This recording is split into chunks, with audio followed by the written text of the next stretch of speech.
youngster. This is exactly what happened with Donald J. Trump and Sean Diddy Combs. Have you ever seen two people go from "that's my boy for life" to "I don't know that"? On Diddy Combs, Right. would you consider pardoning him? Well, he was essentially, I guess, sort of half innocent. Yes. I don't know what they do. He's still in jail or something, but he was celebrating a victory, but he seems, I guess it wasn't as good as a victory. Probably, I was very friendly with him. I got along with him great, and seemed like a nice guy. I didn't know him well. But when I ran for office, he was very hostile. He said some not so nice things about you, sir. And it's hard, like you, we're human beings. Right. And we don't like to have things cloud our judgment, right? But when you knew someone and you were fine, and then you run for office and he made some terrible statements. So I don't know. It's more difficult. It makes it more. I'm being honest. It makes it more difficult to do. I was discussing spread boy controversies prior to Diddy showing up here with all these court dates. He and Trump used to be in the same social circles, go to the same fancy parties, and compete with each other like it was a race. You would see them posing for the cameras at the picnic, pretending like cousins. Oh, and it didn't bother Trump. I remember him on camera. "I love Diddy," he declared, beaming broadly. "He's a good man. I'm going to stand up for him." I'm said it with his chest as well. Led some to assume that Trump would ride for Diddy without inquiring about his past. Transgressions? But a few years later, Donald understands that. Congrats. My guy. Mr. Combs was seated in the Oval Office when he suddenly had a lot to say. "No, we don't give a F about Trump," Diddy said frankly in a 2017 interview. "We're not on that." As if that weren't enough, he doubled back in 2020 with Charlemagne the God, saying that the top priority was to remove Trump from office. Trump has that sensitive side now. Despite his pretense of superiority, he allowed someone he had referred to as a friend to critique him. Oh, that's what he'll feel. According to the streets and his own small interview blunders, Trump took that mess personally, said that Diddy's horrible comments about him, causids, became more difficult when individuals asked to help him. Help in the form of a pardon from the president. Indeed, Diddy's team probably hoped the same rumor would be true. That being considered, the Trump child effectively shut it down by saying, "No, I'm fine." Besides, the answer was just no. Additionally, I would like to remind everyone that you are no longer in my favor. Poof! All of the old friendship stuff is gone in an instant. And a lot of people are whispering that politics has nothing to do with this. It is related to loyalty. Trump allegedly feels Diddy stabbed him in the back, and he tries to make him feel the pain every day he sits in. Did you ever consider pardoning him? Well, nobody's asked. You had to be the one to ask, Peter, but nobody's asked. But I know people are thinking about it. I know they're thinking about it. I think some people have been very close to asking. First of all, I'd look at what's happening, and I haven't been watching it too closely, although it's certainly getting a lot of coverage. I haven't seen him. I haven't spoken to him in years. He used to really like me a lot, but I think when I ran for politics, that relationship busted up. Sweetheart, if you thought Trump's minor rejection was just rudeness in an interview, you're not ready for the rest. Who? Because 47 ended the very idea of a presidential pardon. It's like the tablecloth has been stolen, and all that's left are crumbs. As you can see, Diddy is sitting up straight in his jail right now after the jurors convicted him guilty on 2 different counts of violating the Mann Act. Federal law prohibits transporting individuals across state lines for, say, purposes not covered by the laws. And they're not small transgressions. Each has a shelf life of 10 years. We are therefore talking about a maximum of 20 years, or 2 complete decades. Before Trump poked his orange nose into this, the legal profession was conjecturing that Diddy might have slipped out with something light. First-time offender who has previously completed a prison sentence. The entire gravy.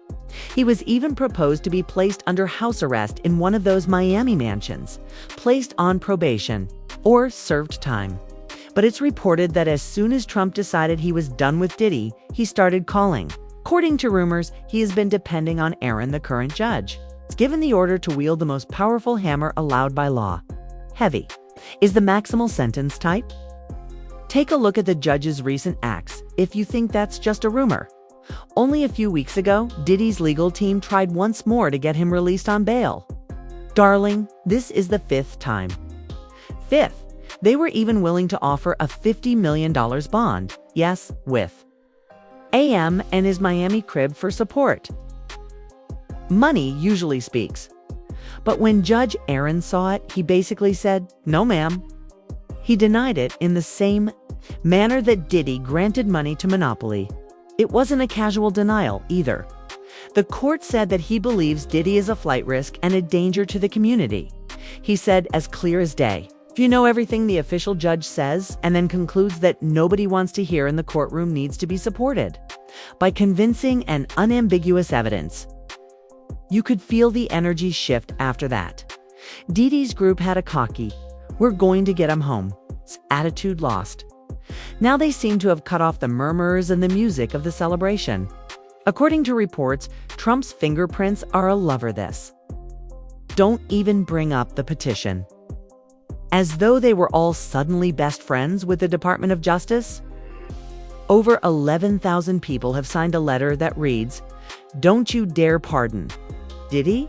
You know that Trump loves having supporters. Gives him even more motivation to double down. So here we are. Before Trump, Diddy's crew was talking about an early release. After Trump, we're talking about the prospect of 20 years in. The White House, no boats, no beverages, early lights out, and orange jumpsuits. We'll discuss how the pardon was essentially finalized until Diddy allegedly played himself. So we're not even at the messy part yet.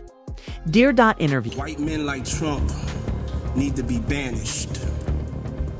That way of thinking is real dangerous. When you look at it, we don't have no choice. You know what I'm saying? You can say what you want about Biden. I can't say I love the pick either, but hey, we got to get him in office, and then we got to hold him accountable. For the gag, which will be hot for a minute. Well, honestly assumed that Diddy would have come home by now, talking about those insiders who usually know more, as well as his small public relations crew. As if they simply needed to wait for the official "you're free to go" stamp. They say Diddy and his supporters were confident, smiling, sticking their chests out in court. The ladies and gentlemen to my right and my left, there's not a better group of honest and ethical, hardworking and zealous lawyers, and I especially wish to thank Mark and Tenny for allowing me and everyone else to come together. On behalf of my family, myself, I wish to thank you all for being here and writing truthfully about a man wrongly charged with most of the crimes. And that we all must remember that allegations are nothing. And I'd like to thank Sean for letting me be here. Thank you all. God bless you. And why wouldn't they think that Trump was only making symbolic gestures to keep people hopeful at one point? Remember that interview? In response to a direct question on whether he would forgive Diddy, he said, "Well, we used to be cool, but politics messed that up." That momentary hesitation was read as a love message by Diddy's crew, youngsters. Rumor has it that they started lubricating the right palms, setting up private meetings, asking political contacts they don't generally call unless it's an emergency for favors. As well as those private sessions, the streets claim that more powerful people were there than at a Grammy after-party. The goal was simple. When the time came, keep Trump's door ajar just enough so he could walk through it with that pardon document in hand. Nor is it as though Trump has never engaged in that game. We all saw him give those who had been the object of derision for weeks surprising pardons. The charges against the NBA youngboy for weapons were dropped. Todd and Julie Chrisley disregarded their convictions for tax evasion and fraud as if they were just behind on a little bill. He even granted forgiveness to a group of motorcyclists who had been at a picnic on January 6th. Consequently, Diddy's team thought they were just awaiting their turn in line. Allegedly, the intention was to award the other pardons first. Result, when Diddy's name was mentioned in the headlines, nobody would freak out. See, business as usual vibes. But somewhere down the journey, the wind suddenly shifted against Diddy. The murmurs said something had transpired in the back channels. Maybe someone made a mistake in their statement. Maybe Trump got scared. Perhaps he saw something disagreeable. Either way, Diddy's entourage will eventually be giggling over his liberation. After that, they find out that Trump dismissed him. Let's punish him as severely as possible because we can't stop this now. You could observe the complete difference in Diddy's demeanor. In the past, he would show up for court looking like he had simply arrived late for brunch. It was named for that child. I understand my situation. Additionally, if you trust the individuals on the block, that flip wasn't just about nostalgia. It might be related to something Diddy allegedly tried to accomplish behind the scenes. Something went terribly wrong, turning what would have been his getaway into... What is Sean Combs saying about the possibility of the pardon? I think he knows I'm not political. We've never discussed it other than I tell him what's in the news about it. But you know. And what's his reaction? Does he laugh? Does he say, let's look into it? What does he say? Go tell him that I need a pardon. Go tell him I deserve a pardon. That's what he's. Diddy wasn't just sitting in that cell trying to curry favor with Trump. Child, according to what the streets say, no. He was purportedly operating from a distinct perspective. And if these reports are even half true, darling, he might have been toying with flames so hot that the whole pardon bridge was destroyed. You know, according to the rumors, Diddy was cooperating with the FBI when he was out here trying to lock in that get-out-of-prison-free card. In addition to the charming, "Oh, I'll tell you who sells what" type of dialogue. No, ma'am. We're talking about famous names. Names that show up in primetime interviews on magazine covers. And in photos from charity galas, smiling as though they had no idea what they're doing. It was said that Oprah's name was floated. King Ellen DeGeneres, along with a number of influential politicians. Diddy was rumored to be willing to disclose what he knew or claimed to know, even if it meant obtaining a new tailored suit in place of the orange jumpsuit or shaving off ears. However, this is where things become complex. Rumor has it that Diddy didn't end there with that. Absolutely not. The boldest was his claim that he had documents or evidence about Trump himself. At that point, the temperature in the room plunged by a staggering 20, according to the streets. As of right now, nobody is out there showing receipts for the specific kind of dirt that was discovered. Nonetheless, the most widely recognized theory making the rounds in the chaotic sections of the internet was Epstein's list. Yes, that list has been the subject of years of rumors. People claim that it might destroy careers if... Was it ever put to the test? Elon Musk then went ahead and used gasoline to put out the fire. He followed it with the tweet, "Time to drop the really big bomb." The Epstein files contain a list of Trump. Have a good day, and take it off as quickly as it came up.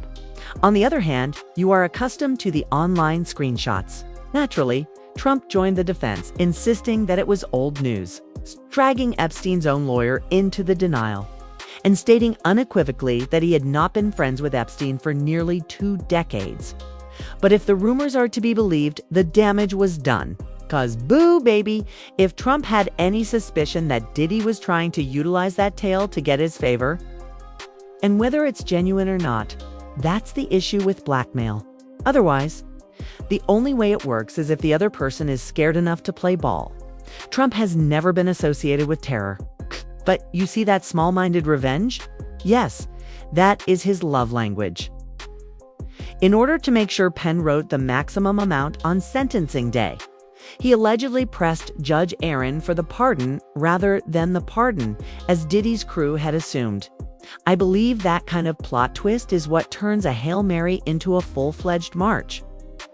By the time we get there, this isn't even about the case anymore.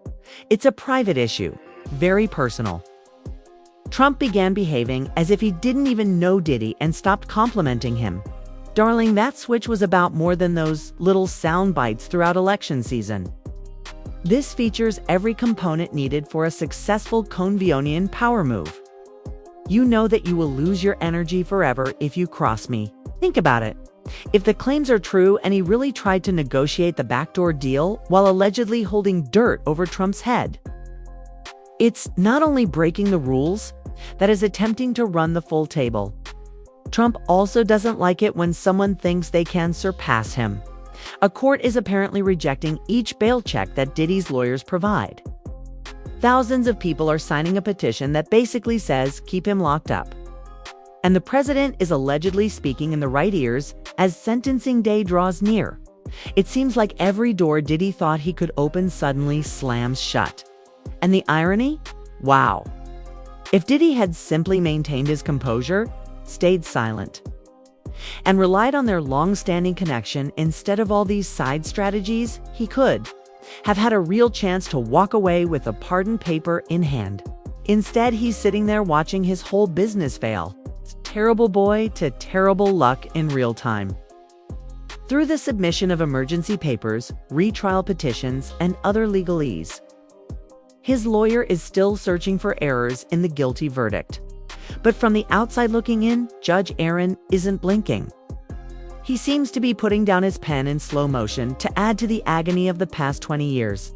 The fans can sense it too. Old recordings of Trump and Diddy grinning together are being unearthed and played next to in recent interviews. Trump has stated that, no, it won't happen. It's a mess. It's gloomy. But it's also the kind of poetry that makes you question your own beliefs. Due to the same man he once dated, Diddy might never go out again. While Trump is out here walking away clean, and he's most likely smiling, somewhere in the White House, the story's last chapter might see Diddy in a jumpsuit, watching his world shrink to 4 cinder block walls. If this were chess, Diddy thought he was going for a checkmate, baby. Yet Trump flipped the entire board, swept the pieces off, and said, "Game over," to the referee. Now, who will tell Trump?